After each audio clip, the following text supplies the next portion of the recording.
नहीं नहीं, सरकार ने लाठी नहीं बरसाया। नहीं, आप गलत बता रहे हैं। मैं बता रहा हूँ सर, आप गलत स्टेटमेंट दे रहे हैं। हम लोगों को, टीचर को, गेस्ट को परमानेंट बनाए, यही शुभकामनाएं हैं। हम लोग को रोजगार चाहिए, अतिथि शिक्षक जिंदाबाद। हम लोग को लाठी चार्ज करना पड़ा और हम लोग आज भी उस लाठी का शिकार है। आप कह रहे 1 करोड़ लोगों को रोजगार देंगे, अतिथि शिक्षक बेरोजगार हो गए। नहीं नहीं, ऐसी बात नहीं है। माननीय मुख्यमंत्री हमारे अभिभावक है, वो हमारी मांग पूरी करेंगे। हाथ पकड़वा कर आपका फाइल पर हम सिग्नेचर करवाएंगे। अब कहाँ जाएंगे हम लोग? हम लोगों का अवस्था क्या जाए, तभी हम लोगों ने तो हम लोग क्या करेंगे? भूखे मरेंगे, मजदूरी करेंगे। 17वीं बिहार विधानसभा का आखिरी सत्र कल से शुरू होने वाला है। ऐसे में देखिए, +2 के अतिथि शिक्षक अपनी मांग को लेकर गर्दनीबाग धरना स्थल पहुंचे हुए हैं। आइए उनसे जुड़ते हैं, उनसे पूछते हैं कि आखिर आप लोगों की क्या समस्या है और सरकार से क्या मांग कर रहे हैं। आइए सीधा जुड़ते हैं।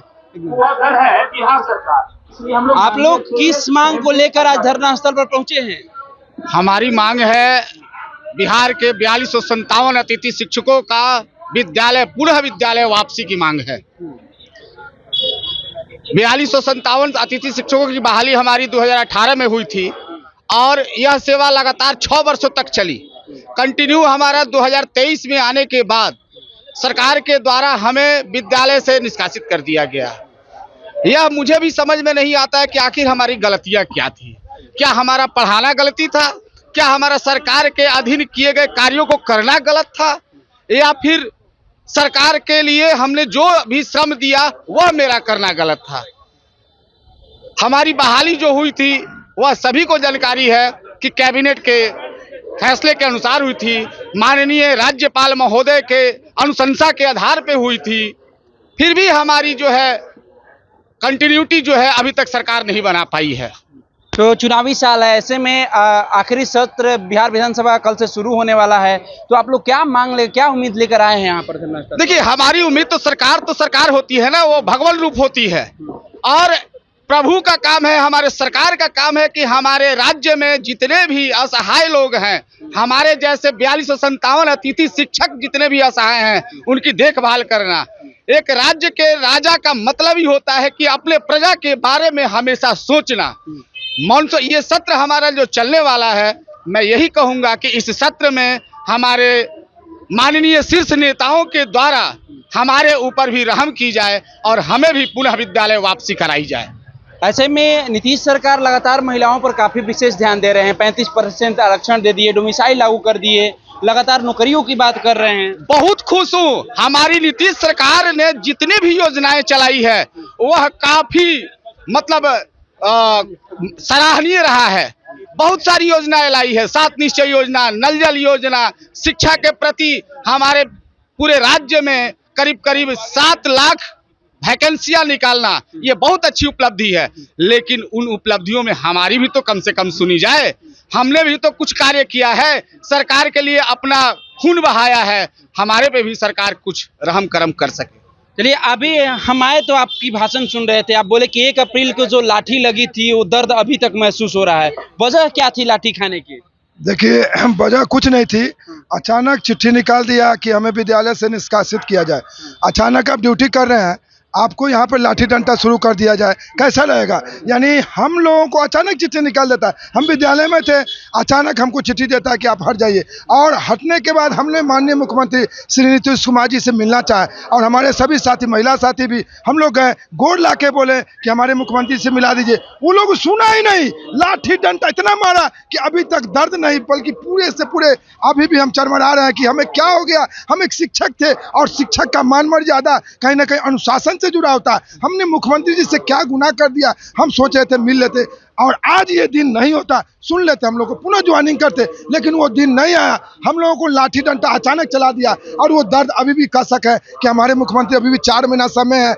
मैं चाहता हूं कि वो 4 महीने में आप पुनः, हमारे जन्मदाता नीतीश कुमार है और वही लाठी मरवाते हैं। यानी हम ही टीचर हैं और बच्चे को हम ही मार खिलाते हैं, पुनः हम उससे टॉपर भी बनाते हैं। हो सकता है हम परमानेंट करने के लिए हमारे मुख्यमंत्री जी हम पर लाठी चढ़वाए हो कि आने वाले समय में अतिथि शिक्षक अतिथि न रहे बल्कि अतिथि शिक्षक अस्थायी शिक्षक हो।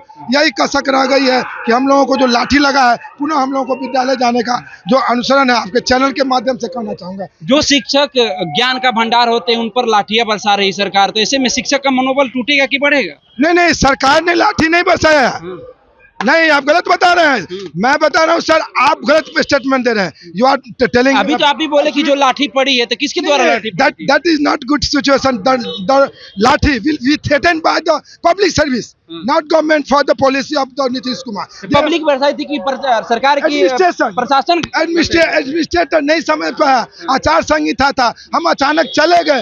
वो नहीं समझा कि हम लोग किस मुद्दा में जा रहे हैं। उन्हें लगा कोई टेररिस्ट आ रहा है, उन्हें लग रहा है कुछ गलत चीज कर रहा है। उन्होंने माननीय गलतफहमी के शिकार हो गया। मैं गलतफहमी का हमारे सभी अतिथि शिक्षक हो, हमारे मुख्यमंत्री जी लाठी नहीं चलवाए हैं, ये गलत स्टेटमेंट नहीं है। हमारे एडमिनिस्ट्रेटिव में कहीं गलती हो गया था और उस कारण हम लोग को लाठी चार्ज करना पड़ा और हम लोग आज भी उस लाठी का शिकार है। आपके चैनल्स के माध्यम से मैं पुनः करना चाहूंगा, हम लोगों को टीचर को गेस्ट को परमानेंट बनाए, यही शुभकामनाएं हैं। चुनाव भी अंतिम पड़ाव पे है, इस चुनावी साल है, अंतिम पड़ाव पे है, नवंबर में चुनाव होना है। ऐसे में अगर आपकी मांगे पूरी नहीं होती है तो आप लोग क्या करेंगे? देखिए, अभी तक 17 महीना हो गया, हमने कुछ नहीं किया। 4 लाख नियोजित टीचर हैं थे, उन्होंने हमारे मधुबनी जिला में मुख्यमंत्री जी को कालिक पोता था, कालिक करखा तोप दिया था। हम लोगों ने 17 महीना में कुछ नहीं किया। हम लोग रामचंद्र जी के भक्त हैं, माता सरस्वती के भक्त हैं। हम लोग लाठी नहीं उठाएंगे, हम लोग कलम की ताकत से जीतेंगे और वो 4 महीना में मुख्यमंत्री जी को हम लोग को वापस करना होगा, ये हमें पूर्ण विश्वास है। हम लोग लाठी डंडा चलाने वाले शिक्षक नहीं है, हम लोग पढ़ाने वाले शिक्षक है। ये आपके चैनल के माध्यम से कहना चाहेंगे, हम लोग आंदोलन करने वाले टीचर नहीं है, हम लोग पढ़ाने वाले शिक्षक है, ये बात कहना चाहूंगा मैं। 17वीं विधानसभा की आखिरी सत्र कल से शुरू हो रही है, उसमें कई महत्वपूर्ण बिल वहां पर पेश किया जाएगा। ऐसे में लगता है कि उम्मीद है कि बिल्कुल, हम तो पहले बता दिए कि हमारे जन्मदाता अतिथि शिक्षक के जन्मदाता यानी कहीं ना कहीं नीतीश कुमार जी हमारे हैं। रोजगार मतलब नीतीश कुमार, तो उनको वो फैल जाता ही नहीं है उस जगह पे। हमारे चंद जो पॉलिटिशियन सब जो है, एडमिनिस्ट्रेशन सब इधर से उधर, इधर से उधर। यानी टीचर का जैसे बता रहा हूँ, एक टीचर यदि गलत पढ़ाएगा तो उसका 7 पुष्ट खराब हो जाएगा। एक इंजीनियर यदि एक ईंटा इधर से उधर कर देगा, मकाने खराब हो जाएगा। एक वकील एक फाइल को दबा देगा, उसका करियर खराब हो जाएगा। उसी तरह हम लोगों का है, हमारे मुख्यमंत्री जी कभी देख लेंगे, साइन कर देंगे। ये superior to everyone, not telling you regarding this thing. मतलब हम लोगों के बारे में सरकार की मंशा है कि ये लोग वापस आए, लेकिन कहीं ना कहीं हमारे जो कर्मचारी लोग हैं वो गलत तरीके से, और आप जैसे हमारे सुजोग जिस तरह से प्रतिनिधि हम लोगों को रिपोर्टर आदर्श चैनल संभवतः है, उसके माध्यम से जा रहा है और हमारे बहुत सारे चैनल जो दे रहे हैं, हमें उम्मीद ही नहीं, हमारे तमाम अतिथि शिक्षक का एक जोश और जज्बा के साथ हम लोग विद्यालय आएंगे।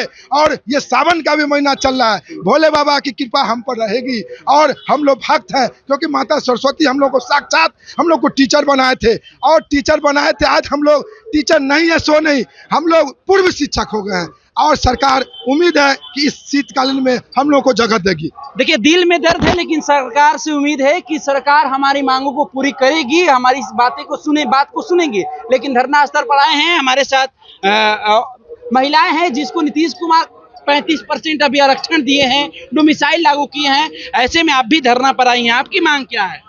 मान यही है कि माननीय मुख्यमंत्री हमारे अभिभावक हैं और नौकरी सभी को दे रहे हैं। बिहार में रोजगार की बहार है, तो 35% महिला को आरक्षण दे रहे हैं, लेकिन हम लोग 35% जो मिला उससे कितना खुशी है? सर, खुशी कहाँ से मिलेगी हम लोगों को? अभी हम लोग पहले से 6 साल से गेस्ट टीचर में रहे हैं और अचानक से एक पत्र निकाल करके हम लोग को निरस्त कर दिया गया। तो इसलिए सरकार से निवेदन है कि हम लोगों को भी नौकरी में पुनः बहाल किया जाए। जी। तो अब तो चुनावी साल है, ऐसे में सरकार अगर मांग पूरी नहीं करती है तो फिर आप लोग क्या करेंगे? नहीं, ऐसी बात नहीं है। माननीय मुख्यमंत्री हमारे अभिभावक है, वो हमारी मांग पूरी करेंगे। आगे का अगला कदम क्या रहेगा? अगला कदम अब यही है, माननीय मुख्यमंत्री से आग्रह कर रहे हैं कि हमारी नौकरी मतलब कि फिर से वापस दे दें। कहाँ से आई हैं?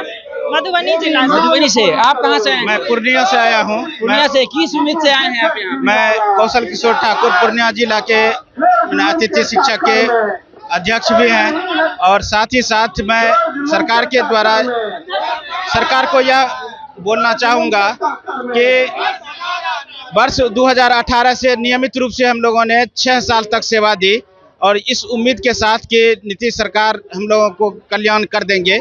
और अभी जितने भी अतिथि शिक्षक हैं सभी मास्टर डिग्री लिए हुए हैं, एमएससी एमए करके और बीएड किए हुए हैं। और इसके साथ साथ जब भी मैंने इंटरमीडिएट का यदि कहा जाए तो रिजल्ट में भी इजाफा हुआ है। अभी 1 साल से हम लोग बाहर हैं तो रिजल्ट में डिक्रीजिंग हुआ है। हम लोग 98% तक रिजल्ट पहुंचा दिए थे इसका +2 का, लेकिन अभी जो है उस समय हम लोगों की नियुक्ति हुई थी जिस समय की साइंस और अंग्रेजी को पढ़ाने वाला कोई नहीं था, गणित को पढ़ाने वाला कोई नहीं था। हम लोग आकर के उसको सुव्यवस्थित तरीके से पढ़ाया। तो अभी चुनावी साल है, ऐसे में नवंबर में चुनाव होना है, अभी तक आप लोग की मांग जो है वो पूरी नहीं हुई है, अब क्या करेंगे आप लोग? हम लोग अनिश्चितकालीन ये हड़ताल करेंगे और सरकार से मनवाने का प्रयास करेंगे। चलिए, और भी लोग कुछ अतिथि शिक्षक हैं उनसे जुड़ते हैं, उनसे जानने का प्रयास करते हैं। किस उम्मीद से आप लोग यहाँ धरना स्थल पर पहुंचे हैं गर्दनीबाग? गर्दनीबाग में हम लोग इसलिए पहुंचे हैं कि नीतीश चाचा जो हैं आजकल हर एक स्टेजवे पर जाकर कह रहे हैं कि हम 1 करोड़ लोगों को रोजगार देंगे। तो देखिए, अपने कैमरे से घुमा कर दिखाइए कि कितने लोग बेरोजगार हैं। दिखाइए, थोड़ा दिखाइए, कैमरा से दिखाइए। अतिथि शिक्षक जिंदाबाद। हम लोग को रोजगार चाहिए। अतिथि शिक्षक जिंदाबाद। देखिए, कैमरा के सामने हम कह रहे हैं कि जितना लोग है सब लोग ब्लैक बोर्ड पर अपना पठन पाठन पढ़ाई करवा रहे थे और सब लोग को नीतीश चाचा बेरोजगार कर दिए हैं। तो आप लोग भी मीडिया बंधु वाले हैं, आप लोग भी थोड़ा दिखाइए, पूछिए कि आप 1 करोड़ लोगों को रोजगार की बात कर रहे हैं, अतिथि शिक्षक बेरोजगार है। भाई, कैसा रोजगार की बात है? तो आप संज्ञान लीजिए मानसून सत्र में, और जितने भी 25 MLC लोग जो अनुशंसा करके जो लोग भेजे हैं उन लोगों के भी माध्यम से हम कहना चाहते हैं, अनुशंसा लेटर भी हमारे पास है, आपके चैनल के माध्यम से हम दिखाना चाहते हैं कि 25 MLC लोग लिख कर दिया है, अनुशंसा किया है मुख्यमंत्री जी को, देख लीजिए। और ये अनुशंसा में दिया गया कि अतिथि शिक्षक को कल्याण कीजिए। और हाई कोर्ट का भी ऑर्डर आ गया है पुरेंद्र सिंह के द्वारा, हाई कोर्ट का भी ऑर्डर है कि अतिथि शिक्षक को कल्याण करना है। तो फिर आपको हम जाकर हाथ पकड़वा कर आपका फाइल पर हम सिग्नेचर करवाएंगे। यही हम आपके चैनल के माध्यम से कह रहे हैं कि अतिथि शिक्षक के साथ आप न्याय कीजिए। कब तक आप गुमराह करके रखिएगा? जहाँ जाते हैं, जिस चैनल पर जाते हैं वहीं कहते हैं कि अतिथि शिक्षक का कल्याण होगा, लेटर निकल ही नहीं रहा। घर से बाहर बेदखल कर दिए, सब लोग बेरोजगार हो गया है, रोजगार है ही नहीं है बिहार में। आप कह रहे हैं 1 करोड़ लोगों को रोजगार देंगे और अतिथि शिक्षक बेरोजगार हो गया। तो चैनल के माध्यम से आप ही लोग ना दिखाइएगा, दिखाइए आप। T4 का एग्जाम का ऐलान कर दिए हैं, 35% नीतीश कुमार महिलाओं को आरक्षण दे दिए हैं, 125 यूनिट बिजली बिल फ्री कर दिए हैं, अब बोल रहे हैं रोजगार नहीं दे रहे हैं। तो ये बताइए, रोजगार की आप बात कर रहे हैं, TRE4 की बात कर रहा है, जिसका उम्र समाप्त हो गया वो कहाँ जाएगा? दिखाइए, कैमरामैन से दिखाइए, इनका दिखाइए, दिखाइए इनका। मेरा उम्र 56 वर्ष हो गया, अब हम क्या करेंगे? कहाँ जाएंगे? TR4 दे सकते हैं, SSC दे सकते हैं, SSC दे सकते हैं? नहीं दे सकते हैं। 52 साल हो गया, मैं अब कहाँ जाएंगे हम लोग? हम लोगों का अवस्था किया जाए तभी ना हम लोगों ने, तो बुढ़ा हम लोग क्या करेंगे? भूखे मरेंगे, मजदूरी करेंगे? इसलिए हम लोगों को अस्थायी किया जाए शिक्षक को, जो हम लोग 6 वर्ष तक निश्चित रूप से हम पढ़ाई लिखाई अच्छा रिजल्ट दिए। 2 टीचर मात्र थे, लत्ती पकड़ हरियाणा में थे, वो केमिस्ट्री के थे, दोनों मिलकर केमिस्ट्री, फिजिक्स, मैथ, बायोलॉजी पढ़ाते थे और पढ़ा करके बच्चे का अच्छा रिजल्ट देते थे। 9th 10th का भी परीक्षा पढ़ाते थे। उसके बाद कॉपी जैसे मिल जाते थे। हर एक काम किए हैं हम लोग, इसलिए हम लोगों को अस्थायी किया जाए। चलिए, तो अतिथि शिक्षक चाह रहे हैं कि अस्थायी किया जाए। T4 में जिसकी उम्र पार हो गई वो बेचारे क्या करेंगे? देखिए, उम्र पार हो गई है। जी हाँ, हमारी पार हो गया है। हाँ बिल्कुल, हमारी उम्र पार हो चुकी है, हम 55 हो गए हैं। चलिए, तो ये लोग अपनी उम्मीद को लेकर आए हैं। नीतीश, देखिए, दिल में दर्द है, लेकिन सरकार से इन लोग का मांग है कि हमारी जो मांगे हो वो पूरी की जाए। फिलहाल इस खबर में इतना ही, छोड़ जाते हैं, दीजिए हमें इजाजत, धन्यवाद।